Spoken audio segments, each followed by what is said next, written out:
किंतु मेरे अतिरिक्त अन्य कोई प्रेम भक्ति ब्रज ब्रज भाव को प्रकट नहीं कर सकता। इसलिए मुझे स्वयं ही जाना पड़ेगा। न मेरे अंश और न अंश के अंश किसी से ये रस नहीं प्रकट किया जा सकता।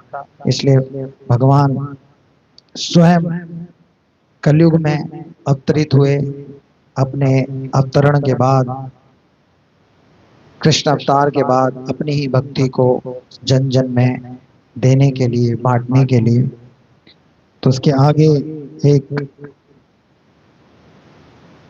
बिल्व मंगल ठाकुर की एक रचना है, उसका एक श्लोक दे रहे हैं।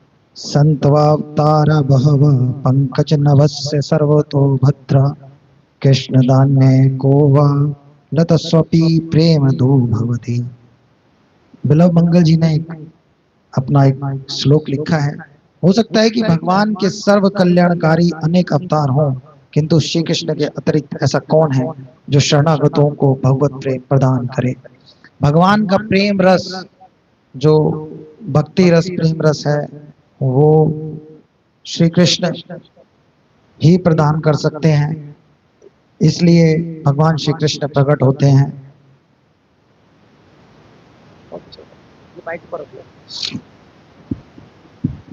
ठीक है। तो कह रहे हैं कि भगवान का प्रेम रस, ब्रज रस जो है वो कोई भी अवतार नहीं दे सकता। राम जी से बहुत कहा, सभी जीवों ने, ऋषि मुनियों ने उनसे कहा। कई ऋषि मुनि जंगलों में भगवान की भक्ति कर रहे थे। चारों रस के भक्त उस वक्त भी थे। कुछ जीव जो उनकी माधुर्य रस से भक्ति कर रहे थे, ऋषि ही कर रहे थे, उन्होंने भी भगवान से कहा, राम जी से, कि हम तुम्हारे प्रति माधुर्य रस का भाव रखते हैं। तो भगवान ने कहा कि मैं इस अवतार में उस रस के का आपको आस्वादन नहीं करा सकता। मैं अगली अवतार लूंगा। श्री कृष्ण पूर्ण अवतार से, पूर्ण कलाओं से, पूर्ण परिकर के साथ उतरूंगा, जब मैं तुम्हें इस रस का स्वादन कराऊंगा। तो तभी की तक तुम इंतजार करो, फिर मेरे साथ आना। कहते हैं कि वो सब ऋषि भी गोपी बनकर ब्रज में अवतरित हुए हैं।